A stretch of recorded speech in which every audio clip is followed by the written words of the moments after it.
It's like I'm trying to tell my kids, like, trust me, you're going to like the steak medium or medium rare. Just trust me. Let's just try it out. And sometimes you have to force feed them. But it's like until they realize it themselves, they're not going to figure it out.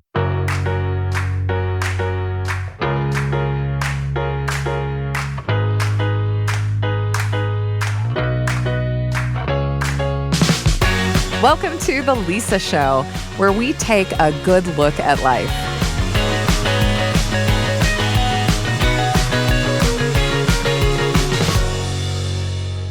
Hey, it's Lisa. Have you ever had the experience where your child comes home and says, I want to be in a band? And so you buy a drum set and some earplugs, and after about a week of ear-splitting noises from the garage, you realize with relief and then concern that you're not hearing them practice anymore. And then you start giving them little reminders, to which your child doesn't respond, wow, Mom, thank you for the gift of music you've sacrificed to give me. I'm going to put in my 10,000 hours now. But rather starts avoiding it and avoiding you, and then asks you to sign a daily chart of all the practices you know they haven't done. Otherwise, they'll fail band, and it's a whole thing. And meanwhile, you're still paying for the drum set? Oh, just me? Motivating kids is hard. Was it Newton who said, for every action or force, there is an equal and opposite reaction? Yeah, well, for every time I tried to force my kids to do something I felt was really important and good for them, I also felt an equal and opposite reaction. It's a law of nature or something. And so I dug deep for this episode and reached out to someone who knows a lot about a lot of things that I know nothing about. And I do mean nothing. I might have underplayed that a little bit when we were in the studio together to hide my ignorance. But today's guest is Kalani Sitake, who, on top of being a proud father and genuinely down-to-earth guy, is also the legendary head football coach at Brigham Young University. Kalani has built a reputation and a career out of helping young people reach their potential. And he's learned some things about motivation along the way. You'll hear him talk about his own journey and how that informs his approach both as a coach and as a parent. And this is probably just my ignorance about sports talking, I don't know. But as a person who has experienced football more through Friday Night Lights, through the lens of Coach Taylor and his lovely wife, Tammy, clear eyes, full hearts can't lose, I don't know, than my own lived experience, I was expecting to hear tips about grueling, rigorous training schedules or how to give impromptu pep talks, which turn into life-changing turning points. And that's not at all where this went. The secrets to motivating yourself and your kids, according to Kalani Sitake, are much closer to the heart. When you meet somebody at the grocery store and they're like, oh, hi, nice to meet you. Who are you? What do you do? How do you answer? Well, I think sometimes it all depends on what they need. Because sometimes they ask me for, like, where the snacks are at. And I probably know that aisle way too well. Where are the snacks, by the way? Yes, yeah, and please. I'll tell them it's like, in 14. And if you're looking for chips, it's on closer to the register. Stuff like that. But no, I'm going into my 10th year as a head coach here. And I can't believe 10 years flew by like that. 10 years. When you were growing up, did you always feel sort of motivated and, had a goal in mind, like, someday I'm going to be a head coach? No, and that wasn't even part of it. I think for me was when I was young, I just really shy, didn't have any idea what I wanted to do. I know I loved football and I loved BYU, but just wanted to play the game because I loved it. I mean, when you're from that community in Laie and in the North Shore, you're just playing ball. That's expected of you. So I learned how to play all the sports at Laie Park. And it wasn't really common back then to see a lot of Islanders on the football field. I think you had them in the West Coast a little bit, Lakehe Muli, and people that looked like me, like Vaisa Kahema and the Anais. All these guys from that area were playing football and at BYU. So it was just knowing them and seeing them. I mean, these are people that I would see at the park that I knew already, and I knew their names, and so I could connect with them. That was really cool that I could see them on TV. Mm-hmm. So in my mind, I kept thinking, well, maybe I could do that too. And having a goal in mind got me more than I even thought I could. Mm-hmm. I fell short of my goal, one, to play in the NFL, but look how far I got. Like, I got there, and that was the motivation, is that other people have done it and thought that maybe that could be me someday. Kalani's personal heroes gave him the courage to dream big, and that includes both the players he got to know in Laie and later saw on TV, as well as the quiet example of character and strength that he saw in his own father. To this day, Kalani credits his resilience to a lesson he learned from his dad. There's things that happen to you in life, and then how you're going to respond to it is basically going to dictate the rest of it. And so maybe 10% of your life is things that's happened to you. For me, my parents divorcing, and I was a young age, being raised by a single father, things like that. That's kind of what you've been dealt with. So how are you going to respond?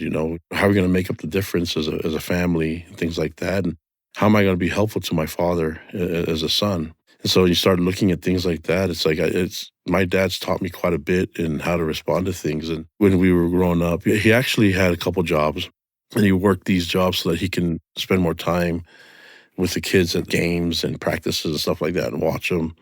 So he'd work late nights, and one job was a custodian. And, once in a while, he would ask me and my siblings to come help him. And we'd just go clean, and sometimes they'd have like a company party or something like that, and he needs help with. So we'll go help him, and it's kind of like us to spend time with our father. And sometimes it was late at night, and we just, we didn't have much, but it was cool to have each other and know that my dad was doing these things so that he can spend time with us.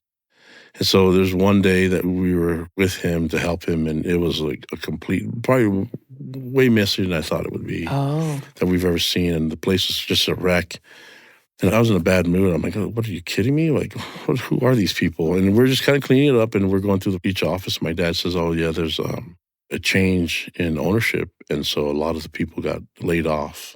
And so their reaction was to make a mess in the building. So we're cleaning up the building, and I'm like, well, they need to grow up. And I'm just a young kid, like Totally. because I'm really upset I have to clean this stuff. Yeah, of course. Normally you'd vacuum, and there's nothing to vacuum. Now there's stuff out on the ground. But anyways, I was frustrated at that, and my dad had the best attitude, and he was telling me and my siblings about this office and who this person was. He knew about them. He knew who they were.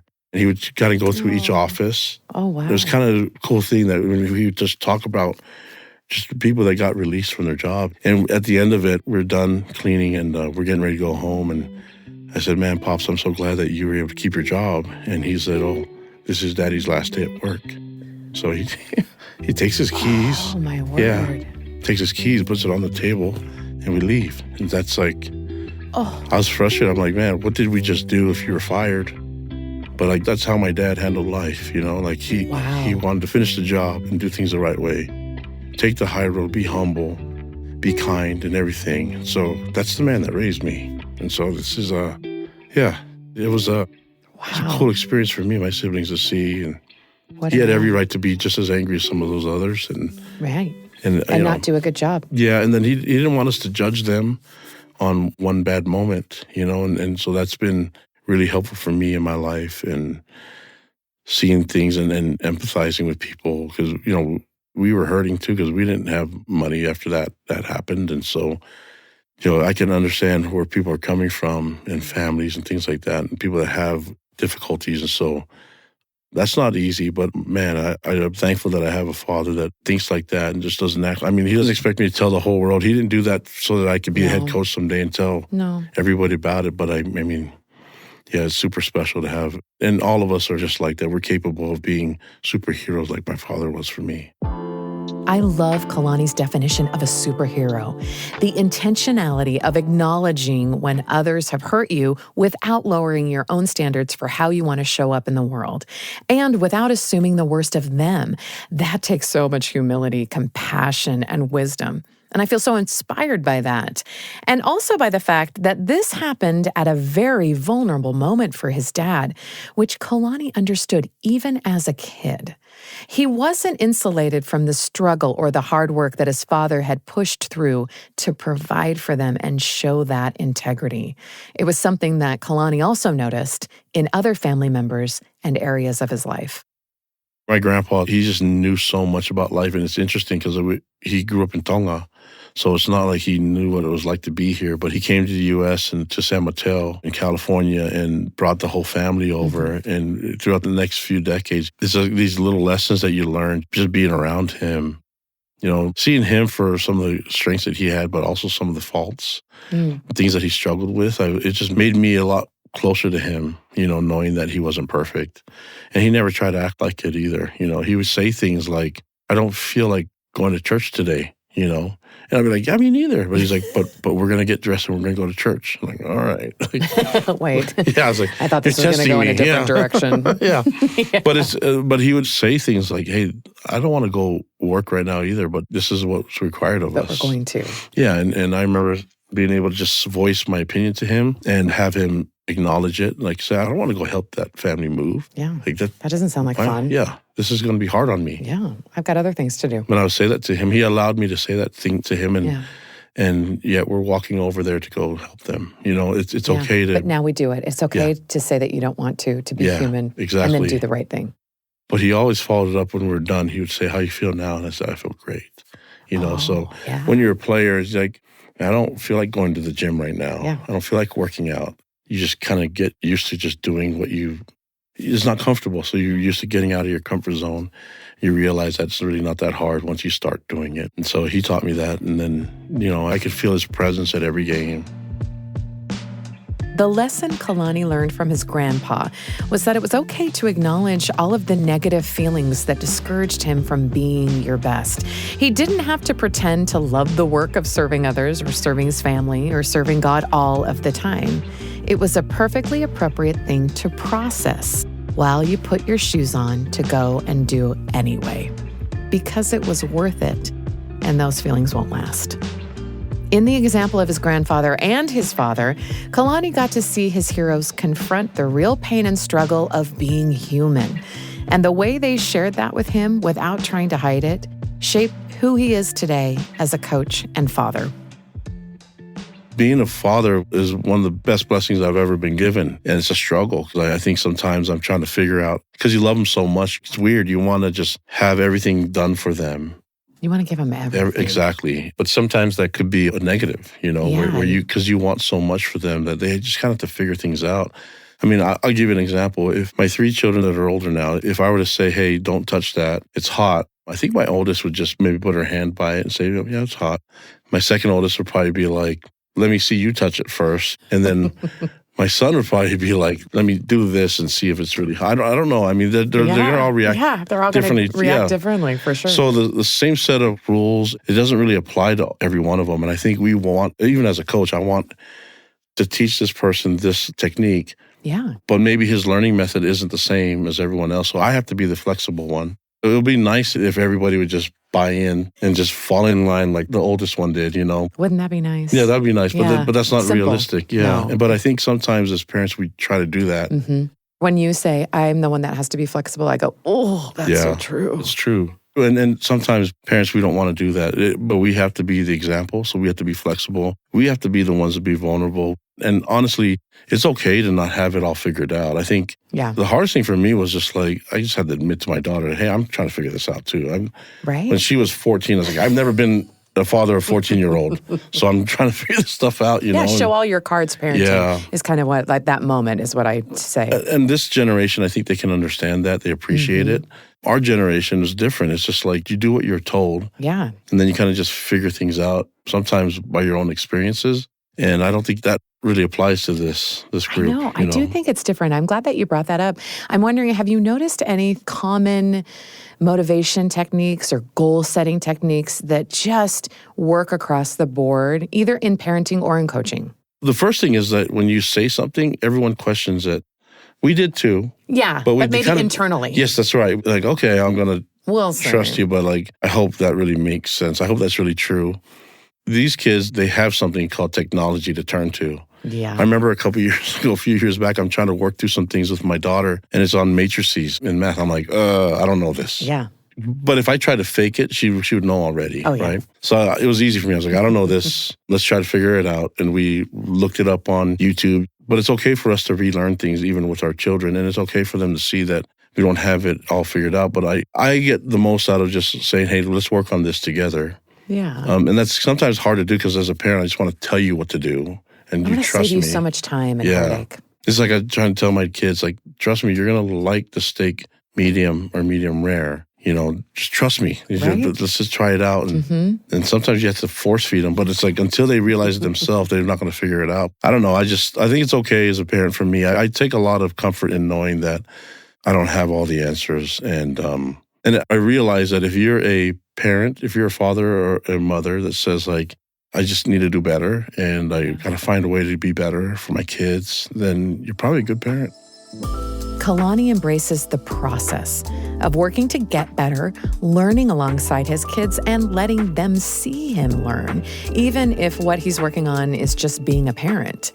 And that mentality is what allows him to sustainably improve himself while helping others do the same. It's a combination of being honest about mistakes and a firm belief that being good at anything requires putting in the work over time. I think just being present and just trying, you can overcome. I tell it to the team, I tell it to our players all the time that you can overcome any mistakes with energy and effort. And I think that even applies to life and even as a parent. Like, it's okay if you make mistakes as a parent, you can overcome it with your energy and your effort. And effort means that you try to make it better and you try to do better and you try to work at it and you're present, you're there. Yeah. So you're in it with them. Yeah. I've been a victim of this where I felt like I had to have it all figured out. Right. It's like you remember reading all these books about what it's going to be like to be a parent. Oh, yeah. And then you made statements with your, like, when we have our kids, we're not going to let that'll them do never this. happen. Yeah, they'll never disrespect us in public. And They'll never question our authority. They'll go to bed at this time. Yeah, And they'll be on a schedule. Yeah, they'll will respect us. Yeah, and you make all these things, and you can read as many books as you want about it, and then baby shows up, and you just kind of like, let's just figure it out. What day is it? What are we doing? Yes. Why is church 9 a.m. again this year? You know what I mean? Stuff like that. Did you ever call your mom and be like, I'm so sorry? I think that allowed me to be closer to my dad, especially like when I realized, like, my goodness, like, it makes sense how much you love me. In the same way that Kalani learned that you don't have to bury feelings of resistance or fatigue when faced with hard work, he also knows that it's okay not to know what you're doing all the time, even when you're the person in charge. On the field or at home, good things happen when you accept what you don't know so that you can keep learning and growing. And speaking of things you don't know, you heard us talking just a moment ago about how hard it can be to try to give your hard-earned wisdom to your kids, right? Like when the topic is something inconsequential, like, come on, try the steak medium rare. This is just funny. But all parents know that it applies to much harder and more serious things where you wish your kid would just trust your leadership and let you save them the trouble of learning the hard way. This idea of trust was something I wanted to ask Kalani about. As a parent and as a coach, in that position of authority, how do you balance trust with vulnerability? When do you know when it's time to connect and let them figure things out versus when you have to step in and say, hey, this just has to be the way it is because I'm in charge? How do you know? When we were little, you remember being told what to do and you had to show respect. Oh, yeah. And in some ways, you didn't feel like you were getting respected. They weren't giving you respect, too. And it's like the concept of learning by punishment compared to love. When everything's a fear-based concept, like if you don't do this, there's spanking, we're taking things away, things like that. Yeah, we've been used to that. But when we were raised that way, you just learn to survive the punishment. You're not learning as much as you can. You learn to a certain amount, but like you're not really learning exactly what they want you to do. And then you learn a different way because you're so focused on the punishment. And it's weird because people say, well, that's your way is such a soft way. Well, that's the way Christ taught. I mean, it's like the... Also is effective. Yeah, but it's not soft at all. It's hard. It's hard when you're frustrated at your child because they're not listening, and then you have to just swallow your pride, and you have to just work with them, and you have to look in the eyes and say, hey, listen, I love you. We got to figure this out. I'm disappointed at this, but we're going to work on this together. That goes way further than you're going to do exactly what I say, or I'm going to take your phone away, and we can all do that, but that only has a little bit of value. It doesn't going to give you much in return. And so I realize that if I just take my kids' time away, they get frustrated. I mean, I've had my daughter say, could you just spank me? This is like, let's get this over with. Because just get on with the day. I got things to do. The lecturing, right? Like, so we're going to sit down. We're going to have a lecture. You start reading things on how to be a leader and how to be better, and it all correlates. I don't know why it mattered, but when we were younger, like a clean room mattered. You know? So like everybody's like, hey. It was a big topic of discussion in the Valentine home. Like parent walks in and says your room's a mess. Yeah. So you learn how to clean it. You shove it underneath the bed, and you just give this look of like being clean. And you shut the door. Yeah. Yeah. And then when they open it, they're like, okay, this is suitable, but it's not really clean. No. I would get frustrated. Something simple as that, like clean your room. And I read somewhere that if you really want to make an impact, then try this. And so I tried a different way. And it was really talking about, as a leader, delegating is not a good way to do things, or even barking orders. Mm-hmm. So I tried it out. This is an experiment. I tried it. I went down, talked to my daughter, and we were just talking about something. And I had to be deliberate. Like, I want to go talk to her about life, about whatever, Okay. and about boys. As a dad, if you want their trust, you got to talk about things that you're not comfortable with. Right. So go down, I talk to her about like how everything's going. I want to talk about things that are interesting to her. And we start talking, and her room's a mess. And I just had to like bypass it. But I just started the experiment. I just started cleaning up. I started picking up things as we're talking. Mm-hmm. And she started doing it with me. Next thing you know, half an hour later, the room's clean, like really clean, right? And then we had a great talk. And I was like, oh my goodness, this works. Nobody cares how much you want things done. But if you're not willing to help them, then it's not really worth your time. So if a clean room's important to you, but you don't want to help them clean, then don't ask for that. You know what I mean? I don't know. That was huge for me, that I actually enjoyed to talk more. I enjoyed a clean room. And so I'm figuring out, if I want to be in it with them, I have to actually be willing to do it with them. And if I'm going to ask them to do stuff, then I should be doing it too. If I'm going to ask them to speak kind and to be nice, then I better do it. Yeah. Like, I better be nice, and I better speak good to my family and to my wife and to people that they see me around, So it's hard for me to be kind to other people and then come home and be mean to my kids. So I think that's going to be such a good point. Yeah, and I think it correlates with everything. And I started realizing that in football, that works quite a bit too. Yeah, what is the correlation? How do you do that in a situation where you're not a parent, but you're a coach? Well, if you want a young man to watch more film because he's not studying enough, then just get involved with him studying film. Invite him to come watch film with you. And then ask him to just watch with you, and then it becomes fun. Maybe he doesn't know certain things. So I realized this about people, not just young people. If we don't know, sometimes we just try to act like we do. Yeah. And so fake it till you make it. Yeah, it's just like, it might even be really small, but like, we are learning machines, so we want to know, and especially if it's something that can help me perform better and be better. So like, they want people that want to help them become better. It's all those little things. Like, we've been talking to our team about taking care of yourselves and your bodies and stuff like that. And so I'm sitting going, well, you know what? I need to start doing a better job of that too.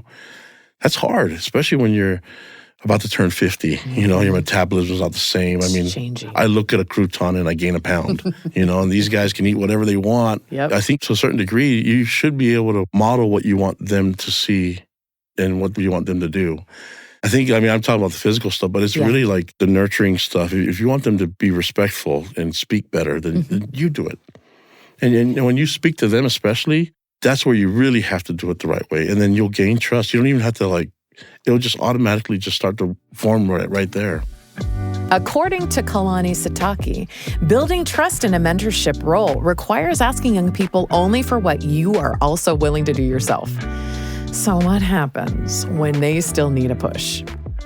I tell this to our team, and this has been kind of our focus this year, is that you have goals, and I think it's important to have goals and to write down your goals, whether they're short-term or long-term. I think it's okay to have a daily goal, a monthly goal, where you see yourself in 6 months and where you see yourself in a full year. I think it's good to write those down, but those don't become accomplished by themselves or just having them written down. I know people say just write them down and read them every day, but you have to be willing to take the path to getting them done, which is usually a bridge of discipline. So you try to get them concerned and just focus on self-discipline, on how you can schedule yourself and build a structure where you can get these things accomplished. When they start putting it together and they put it on paper, then they start realizing, okay, if this is important to me, I need to get my rest. I need to be spending this much time on this. If I want to get great grades, then maybe just going to class and doing my homework isn't enough. Maybe I need to spend some time away from doing it.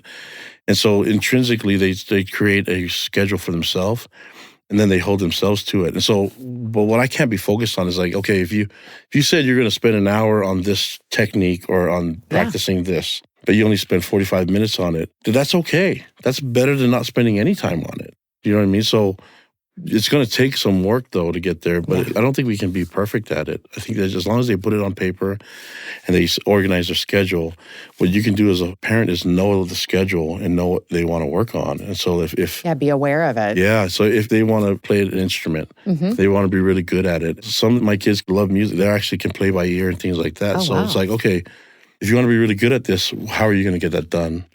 And we have to organize the schedule, and then you have to know the schedule. So when it's like, hey, how much time did you get to work on your piano today? And they're like, oh, yeah, so I worked half an hour on it. It's like, oh.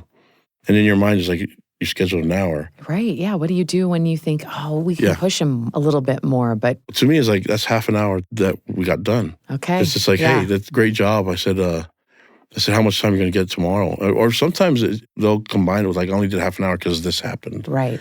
But if you're so fixated on, well, what's the other half hour? Yeah, you can see where I'm fixated on. Yeah, well, I'm that's. like, you said an hour. I'm just helping you. I'm just. But we have to be deliberate about it when we You're talk to them right. about it. It's Yeah. like, okay, so you're going to praise them first.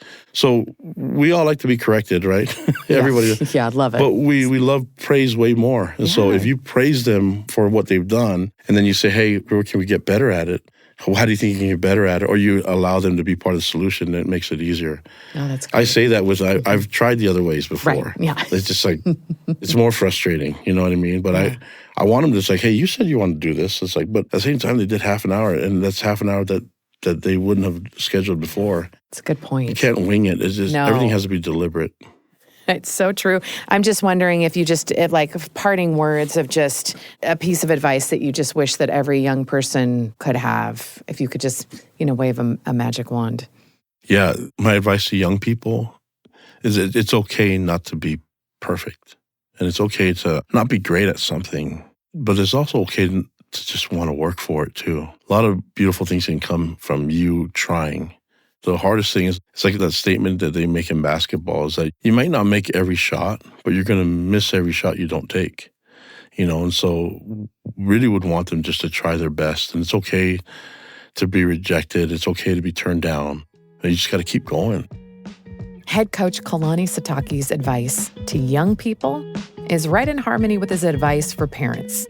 Embrace the process of learning and failing, because the more comfortable you can get with the struggle without hiding or shying away from it, the further you'll get towards your goals. And you can be honest about how hard it is. Some of the most important lessons your kids will learn about resilience might come from your example rather than your direct coaching. Watching you give yourself grace and live your values even when it's hard, and especially when you have to course correct from mistakes, will give them the model to use for their own lives long after they've forgotten what you said. Because let's be honest, they've already forgotten what you said. And that's okay. It's all part of the process. The Lisa Show is a production of BYU Radio. The Lisa Show is hosted by Lisa Valentine Clark. This episode was produced by Becca Hurley-Long, with help from Blake Morse and Kenny Mears, with post-production by Gracie Davis. A special thank you to our guest, BYU football coach Kalani Sitake. Don't miss out on 2 other great podcasts from the Lisa Show family, The Council of Moms and Proofread, a new book review podcast to help you read more of what you love. You can find The Council of Moms and Proofread on YouTube or wherever you get your podcasts. Thanks for your messages. We read them all. And thanks for listening.